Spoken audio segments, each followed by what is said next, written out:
nde tosali eloko tobengi alvéole na baannexe na yango.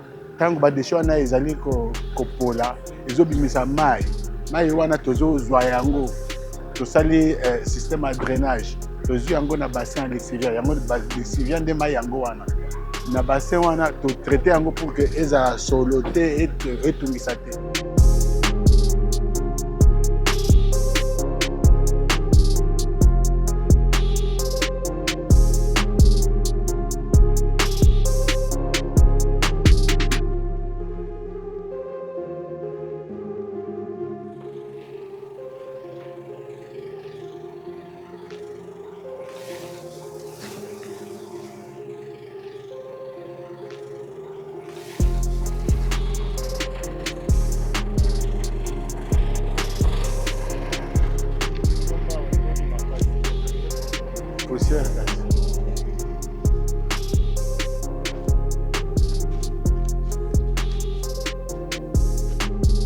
C'est ici que nous voulons montrer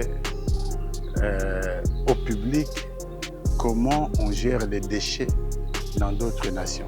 On ne les produit pas ou on ne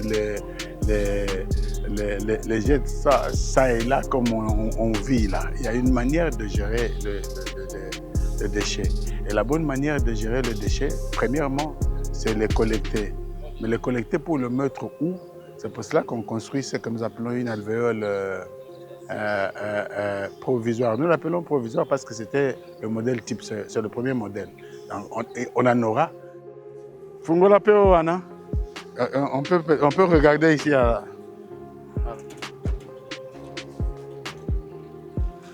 Donc nous gérons comme ça le lexivia par rapport au bassin. C'est pour cela que nous avons imperméalisé le bas. Tout le bas est imperméalisé. Et de l'autre côté, on a même marché sur la membrane. Vous vous souviendrez que là, nous étions en train de marcher sur la membrane.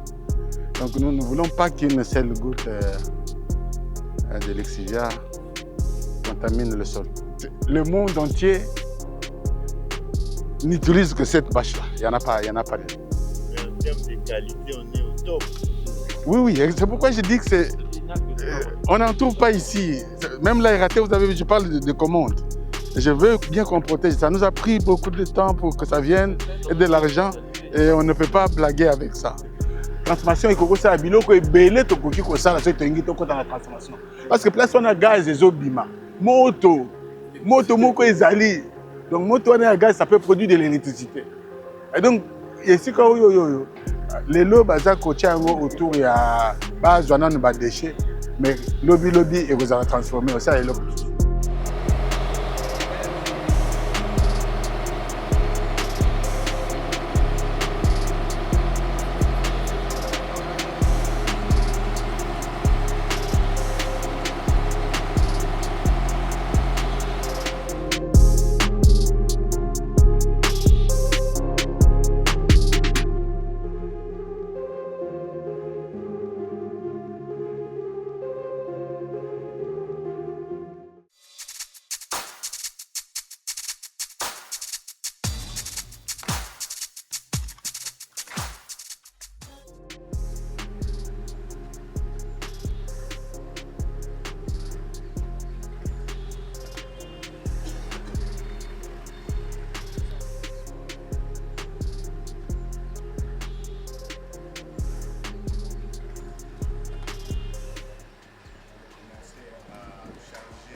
La dimension de 30 000 mètres cubes et la deuxième 70. Mais les deux combinés, ça fait 100 000 mètres cubes. Nous avons bel et bien terminé à remplir la première sous-alvéole. On a fait même au-delà de 30 000. Et nous étions en train de remplir la deuxième sous-alvéole lorsqu'on est arrivé à la fin du projet. Et le document que vous avez en main reprenait les recommandations que nous avions données à l'entreprise. Au niveau des alvéoles, vider les bassins de lexivia. On va y aller, vous allez constater. Jusque-là, les bassins ne sont pas encore vidés. Ils sont en train de le vider, ils n'ont pas encore terminé à vider, donc ça continue. Réceptionner l'aérateur. L'aérateur, jusque-là, nous ne l'avons pas encore. Mais l'entrepreneur avait déjà acheté l'aérateur. Ça se trouve au niveau du Matadi. Il y a eu plus un problème au niveau du dédouanement. Le projet est hors taxe, vous vous souviendrez. C'est la cellule qui généralement aide pour ça. Enfin, le document a été produit. L'équipe est au niveau de Matadi pour chercher cet aérateur. Nous ne l'avons pas encore. En outre, il a été demandé à l'entrepreneur, si vous allez vers la fin, faire passer les pieds de mouton dans la deuxième sous-alvéole. Évidemment, au début, quand nous avons commencé le projet, on n'avait que le bulle qui faisait au même moment le compactage. Puis après, l'entreprise a acquis le pied de mouton. C'est vraiment le pied de mouton qui est l'équipement requis pour compacter le déchet. On en a eu et on en a fait. Remblayer les trous à l'aval du bassin de décantation, on en a fait. Ranger les 4 rouleaux de géomembrane, il y avait de gros rouleaux ici. Nous les avons placés de l'autre côté pour que ça ne dérange pas. C'est fait. Changer le conduit d'aspiration. En fait, les deux bassins, le bassin de décantation et de l'exivia, pour que ça ne déborde pas, il y a un système d'aspiration et de refoulement. Renvoyer l'exivia dans l'alvéole pour que le circuit continue à être là. Et c'est fait. Transmettre le rapport environnemental final, ça, le rapport environnemental final va avec ce que nous allons faire là. C'est à ce moment-là que le rapport sera fait.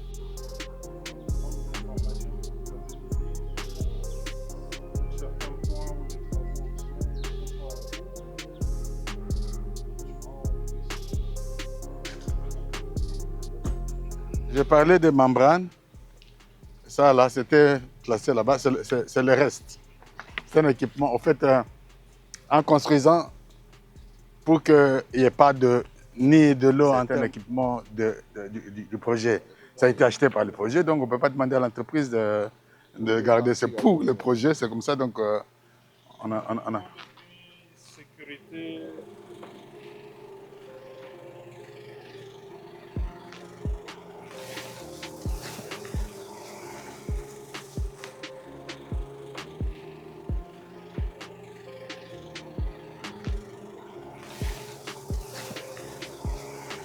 Regardez, vous voyez que c'était juste là.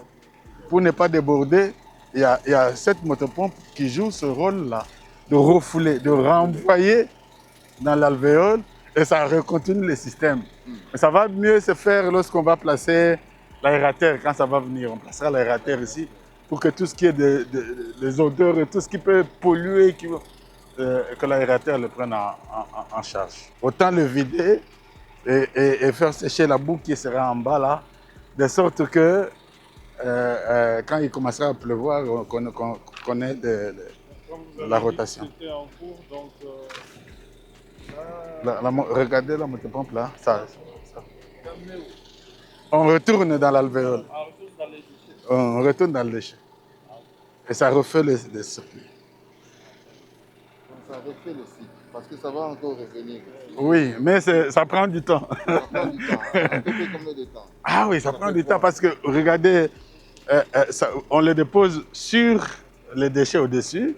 Ça doit se retrouver en train de se filtrer pour retrouver les bas-fonds. Oui. Ce n'est que vers les bas-fonds que ça reviendra. Mais tenant compte des capacités de ces bassins, puisque ce n'est pas la première fois que c'est un cycle. Un cycle complet prend en général ici, compte tenu des capacités de ces bassins, combien de temps? C'est juste pour que nous... Non, la saison sèche, par exemple. La première saison sèche, c'est celle que nous sommes en train de c'est celle-ci. Oui. Le reste des temps, il pleut. Vous voyez, parce que quand il pleut, la pluie en ajoute. Donc la première expérience, c'est celle que nous allons faire. En fait. C'est ça la saison sèche qu'il y a. Parce que les précipitations augmentent. Et ça augmente l'exivia dans l'alvéole.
Poussière.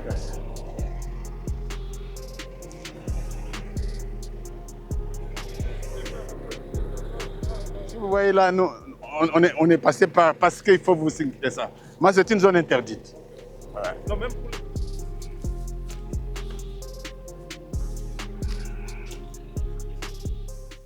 Même tel que nous étions déjà là, et 3 ou 4 camions sont entrés devant nous. Même quand, ils sont permanents.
Là, déjà dans...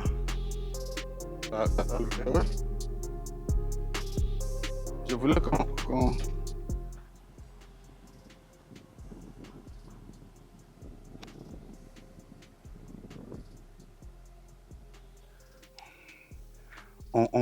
On peut aller encore, parce qu'on peut faire, comment on dit, une crête pour faire même 7 mètres dans l'ensemble. Donc, on a des espaces pour...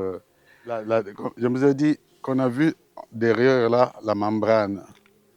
Ce qui était noir qu'on demandait de soulever et mettre dans... Oui, le géomembrane. Ouais. Et au-dessus du géomembrane, on a placé les géotextiles. Ce qui est blanc que vous voyez, c'est le géotextile. C'est pour effectivement permettre à ce que la protection soit rassurée. Évidemment, dans la construction, on a mis les plans au départ là. Il y a des drains en bas, il y a du sable qui permet que ces lixivières courent et se retrouvent parce que la pente est comme ça. C'est de l'autre côté qu'on récolte les lixivières, pas ici. Donc une goutte d'eau qui tombe ici pour que le lixivière doit transmettre ça jusque là. C'est quand il arrive là-bas qu'on sait la collecter, la mener dans les bassins et faire tout le mouvement. Parce qu'ici même, quand on parle de 30 000 mètres cubes, nous en avions 38 000 quand on s'est arrêté, 38 ici. Donc le circuit fait que les véhicules, parce qu'ici c'était la plateforme de déchargement, et puis retournent par là, donc on ne peut pas refaire tout ça. C'est comme ça qu'il faut maintenir ce circuit, oui, quelle que soit la saison, pour que le véhicule ne s'embourbe pas et pour qu'on n'ait pas tout ce qu'il doit avoir. Et si on décharge par ici, Les bulles poussent. Ouais. Mais maintenant, là, à cette allure-là, le véhicule va jusque là où on va. Maintenant, parce qu'on a compacté, le véhicule va jusqu'où on veut décharger. Mais avant, quand on a commencé, il était vide, nous avions cette plateforme. Parce que si le véhicule entre sur la membrane et déchire, donc ça casse encore l'imperméabilité que nous avions voulu garder. Donc il fallait décharger là-bas et les bulles pousser pas à pas. Maintenant, sur toute la plateforme, le véhicule peut vous rouler sans s'embourber et décharger là où nous voulons que ça décharge. de recueil du liquide en barrage du lixivière, vous pensez qu'il n'y a pas une partie qui s'échappe? Non, parce que nous avions protégé de part et d'autre, et là-bas et de l'autre côté. Pour éviter évidemment que ça contamine tout le ruisseau et le sol et tout ce qui est là. C'est pour cela que nous avons imperméalisé le bas. Tout le bas est imperméabilisé. Et de l'autre côté, on a même marché sur la membrane. Vous vous souviendrez que là, nous étions en train de marcher sur la membrane. Donc nous ne voulons pas qu'une seule goutte de lixivière contamine le sol. Oui, même surtout ici aussi, il y a des cours d'eau et puis les gens prennent d'eau. C'est la seule bâche qui est autorisée dans le monde entier dans ce domaine-là. Si je revenais sur la fiche technique, je peux vous communiquer. Ça prend... Le monde entier n'utilise que cette bâche-là. Il n'y en a pas deux. Mais en termes de qualité, on est au top. Oui, c'est pourquoi je dis que c'est... on n'en trouve pas ici. Même l'aérateur, vous avez vu, je parle de commande. Je veux bien qu'on protège. Ça nous a pris beaucoup de temps pour que ça vienne et de l'argent. Et on ne peut pas blaguer avec ça. C'est facile avec les luminaires. Je peux dire que les luminaires, c'est autant d'années, ça c'est prêt, je sais le dire. Parce qu'on les achète par rapport à ça, on impose par rapport à ça. Mais par rapport à ceci, la fiche technique, elle donne. Mais on n'en impose pas parce qu'il n'y a que ça. On n'en trouve pas ailleurs.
piste de circulation. C'est celle-là. Donc, il y avait le fait de vider les bassins de l'Exivia. Oui. Ce qui est en cours. Oui. Parmi réceptionner l'aérateur, là c'est sous douane. Là c'est à Matadi. Oui, la cellule a réagi déjà. Et leur douanier est à Matadi avec maintenant pour... Donc ce sont les deux actions qui n'étaient pas encore...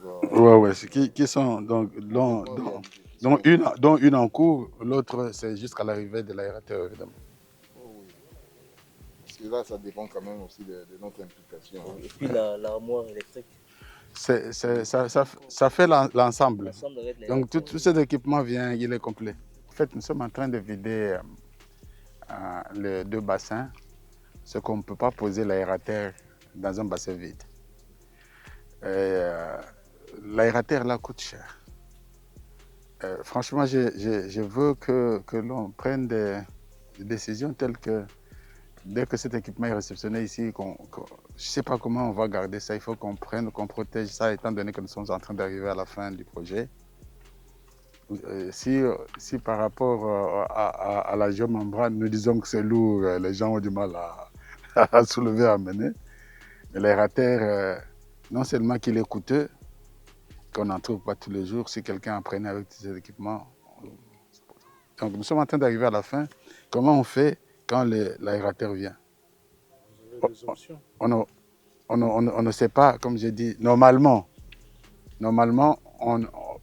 si c'était déjà venu, on allait poser et on n'allait pas vider les bassins. Parce qu'il faut que l'électricité soit là pour on pose cet appareil-là.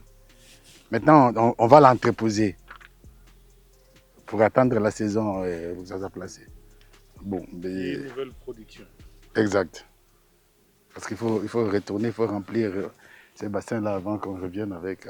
Donc alors, en tout cas, bon, je sais que les amis des propriétaires des sites sont là, la Raskin est là. Tel que je vous ai expliqué, par exemple, verbalement, là, le circuit, comme on dit, comment ça fonctionne ici. Il faut que quelqu'un qui prend sache comment ça fonctionne.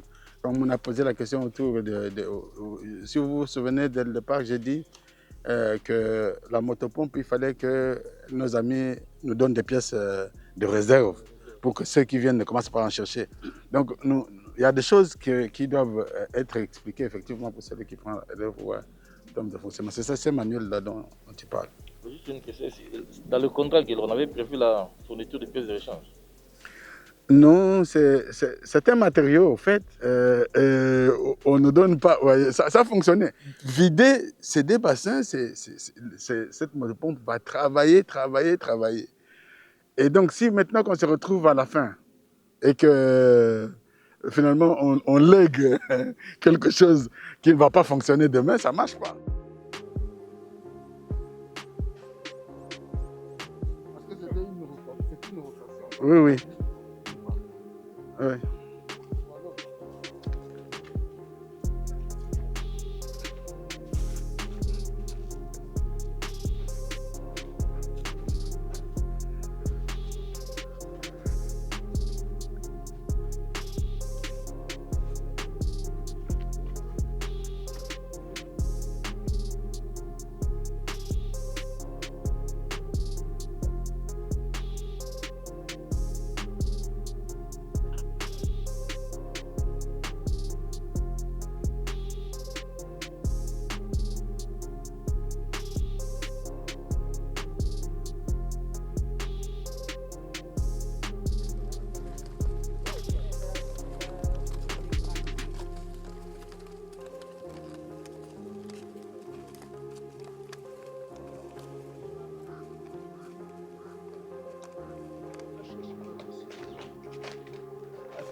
Donc c'est ça le circuit à peu près. Ce qui veut dire que le véhicule entre par là. Ici c'était bétonné. Ils remontent et dès qu'ils ont versé, ils font le tour aussi. Ça c'est pour aller au site chez nous, si on veut aller sur le site.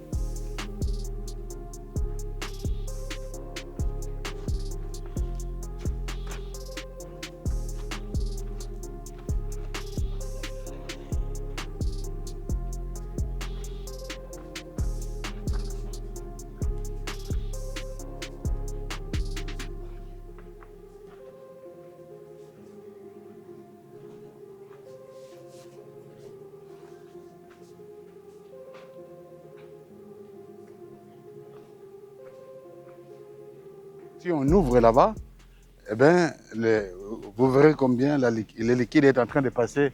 On sait le retrouver aussi dans la chambre là-bas avant que ça aille là. Donc, si on se rend compte que par exemple ici que c'est rempli, qu'il faut le conserver encore, on ferme. Donc les deux ont ce système de vanne pour gérer les lixiviats. Donc c'est comme ça qu'on parle de la gestion. Pour qu'on ne les retrouve pas en train de déborder ailleurs et créer des dégâts. on sait le gérer en le gardant dans là.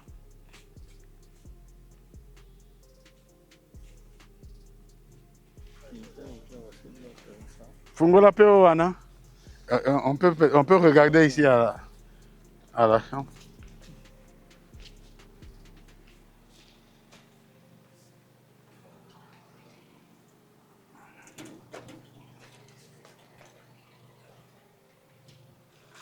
Donc nous gérons comme ça le Lexivia par rapport au bassin. Donc il y a un système de drainage enfoui. C'est comme ça que je voulais bien que vous ayez une idée sur ce que nous faisons. Ouais. Ferme parce que Kangaban ne peut pas se retrouver en train de faire déborder le bassin de Lexivia que nous n'avons pas encore commencé à vider.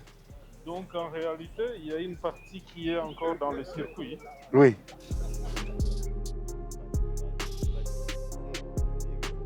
pourquoi j'avais dit tout à l'heure là qu'on a laissé touffu tout ça là, c'est interdit. C'est barbelé, en fait il y a le fil.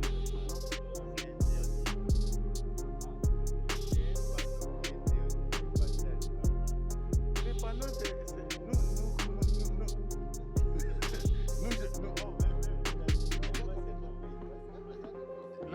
tout au long là-bas, oui, il y a des panneaux.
C'était Mpassa, c'était veut dire centre d'enfouissement technique. C'est ici que nous voulons montrer au public comment on gère les déchets dans d'autres nations. On ne les produit pas ou on ne les jette ça et là comme on vit là. Il y a une manière de gérer le déchet. Et la bonne manière de gérer le déchet, premièrement, c'est les collecter. Mais les collecter pour le mettre où? C'est pour cela qu'on construit ce que nous appelons une alvéole provisoire. Nous l'appelons provisoire parce que c'était le modèle type, c'est le premier modèle. On en aura, vous voyez, ça, là nous avons 43 hectares. Normalement, avant c'était 250 hectares qui ont été complètement spoliés. On a récupéré 43, c'est pourquoi on les a clôturés. Donc sur ces 43, on peut encore plusieurs alvéoles, on peut les réaliser plusieurs parce que l'espace il y en a. Maintenant, la bonne manière, c'est ça, faire une alvéole type pour montrer aux gens, on l'a fait. Cette alvéole type construit parce que nous ne devons pas permettre à ce que le Lexivia, le liquide qui sort de tous ces déchets pourris ne contamine ni le sol ni l'eau. Parce que si vous ne protégez pas ce bassin-là, les conséquences, c'est que la population va se retrouver en train de tomber malade à cause de tout cela. C'est comme ça qu'on a construit l'alvéole en mettant une géomembrane, puis un géotextile, puis après une couche de sable. Et ça permet de protéger. On a mis des drains. Donc, au fond, là, il y a des drains qui font que quand une goutte d'eau tombe au-dessus, elle finit par arriver au-dessus. Et quand elle arrive là, elle coule jusqu'à se retrouver dans les drains et être accueillie. On appelle ce liquide-là le lixivia. Et ce lixivia-là, maintenant, au lieu que lui, comme il est malade, c'est lui qui peut facilement contaminer les gens, au lieu qu'il se retrouve en train de choisir son chemin pour contaminer, nous le gérons sous forme de bassin de lixivia que vous avez vu, le bassin de décantation, et nous le retournons, on fait un cycle, on le retourne encore dans l'alvéole, un cycle comme ça. Mais normalement, dans d'autres cieux, on pouvait faire la transformation après. C'est-à-dire que sur cette alvéole, on peut produire de l'électricité. On peut produire beaucoup de choses. Donc on ne se limite pas seulement à gérer, mais on peut produire avec ces déchets beaucoup d'autres choses. La transformation. Nous ne sommes pas encore à cette étape. Donc, comme pour dire dans d'autres cieux, rien ne se perd. On récupère tout et on en produit quelque chose que l'homme a besoin. Donc pour le moment, nous sommes encore autour de la gestion. Comment gérer d'une manière saine les déchets à travers la ville de Kinshasa. C'était un modèle comme nous avions dit. Maintenant que nous avions fini avec le projet, que les autorités ont vu comment ça commence, ils vont sûrement mettre sur pied un nouveau projet qui commencera et qui va gérer ça. Vous allez voir. Donc ils se serviront de ces modèles pour désormais gérer les déchets que nous générons dans la ville de Kinshasa. Y a-t-il des engins indispensables pour la gestion d'un tel site? Engin, c'est important. Nous avions utilisé le bulle parce qu'il nous permet de pousser ce déchet. Parce que le véhicule, quand ils viennent déverser, il se limite au niveau de la plateforme et tout. Et pour la mise en service, c'est le bulle parce que lui, il est puissant hyper. Nous avons aussi utilisé les pieds de mouton parce que ce n'est que lui qui est, comme on dit, qui peut se retrouver en train de compacter les déchets. Il est fait à dessein. Il compacte très bien les déchets, il peut même le faire de moitié. C'est-à-dire, vous mettez 10 mètres cubes, quand le pied de mouton va, il le rend à 5 mètres cubes. Il compacte et il compacte vraiment. L'aérateur, lui, on le place au niveau de l'exivia. C'est liquide qui vient de partout pour faire perdre son odeur, pour que ça ne pollue pas. L'aérateur va travailler autour de ça pour rendre le liquide sain et ne pas polluer la nature. Donc, l'aérateur, on ne le met pas dans l'alvéole, on le met dans le bassin de l'Ixivia, là où nous recueillons ces liquides, pour qu'ils ne soient pas toxiques, pour que finalement on ne se retrouve pas en train d'avoir des mouches, des tout là-dedans et polluer encore. L'aérateur joue le rôle d'aménagement de l'Ixivia.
sikoyo ezali esika ya leta abongisi mpona modele ya kogere badeshe na biso nyonso ya mboka. Boni toza kolelalela likolo ya mboka kino labele ekoma poubelle. Esika moko ezalaki monene à peu près 250 hectares, mais spolié, zui, moni yango moni totieli muro ya clôture. Ça fait 43 hectares pour que baye spolié sous 43 hectares etikali na disposition ya l'État. Mingi to benga bongo ya hôtel de ville. Pour que baye ko gérer ba déchets et sopanate boye mboka mobimba. Ndetina to laxi bango lolenge nini kosala pour que ba déchets wana nyonso echamana ebombamba na esika esengeli ezala te komema maladi to bosoto nzinga ya bato bacheli nde tosali eloko tobengi alvéole na ba annexe na yango ntango ba déchets wana ezali kopola ezobimisa mai wana tozozwa yango tosali système à drainage tozwi yango na bassin ya lexivia yango lexivia nde mai yango wana na bassin wana to traiter yango pour que ezala solo te etungisa te donc elongwe na bassin ya lexivia et na bassin ya décantation esika wana tokomi kosala mouvement pour que au lieu etambola pour que parce que ekobanda kobima ebele soki mpe mbula ebeti ekobima ebele pour que edéborde te na bassin esopa na lisusu ndenge te banda ekoboya wana tozanga système sikoyo ya koaspire na korefoule kozongisa yango lisusu na alvéole wana esalaka mouvement ya bongo et au même moment toza continuer ko conserver mai wana au même moment toza ko conserver ba déchets na esika oyo elongo bani. Donc ce qui est salimi boye ebele tokoza na ba tonne na ba za ceux qui posala keke ba mona bandeko ya service national tala ndenge propriété na en un temps record et salimi na ville nyonso ya. Donc ça veut dire que facilement on peut bien gérer ces déchets ezaka kolinga pour qu'elle soit remplie et dépendre du nombre de rotations à mituka. Parce que mituka ce que le alvéole est à 100 000 mètres cubes. Mituka moko y a 15 mètres cubes. Ce qui est mituka pour ça à 15 000 il faut 1000 mituka. Oh tu as 100 000 15 000 1000 mituka. Donc il faut ça à 10 000 pour ça 150. Donc les rotations quand mituka mituka ça ce qui par jour mituka zo ya boye et koko ça là. Parce que tout le système millinga, incinérateur oui, on a un système c'est-à-dire maintenant ceux qui tolingi to comme à niveau on a tolingi to que na étape de transformation de la bande ekoloba nous allons en étape de transformation ekoko ça biloko ebele to koki ko sala so tolingi to kota na transformation parce que place on a gaz ezobima moto moko ezali donc moto on a gaz ça peut produire de l'électricité. Et donc, ici, les lobes autour il y a des déchets, mais lobby et vous allez transformer aussi les lobes. Quand les déchets, on a produit des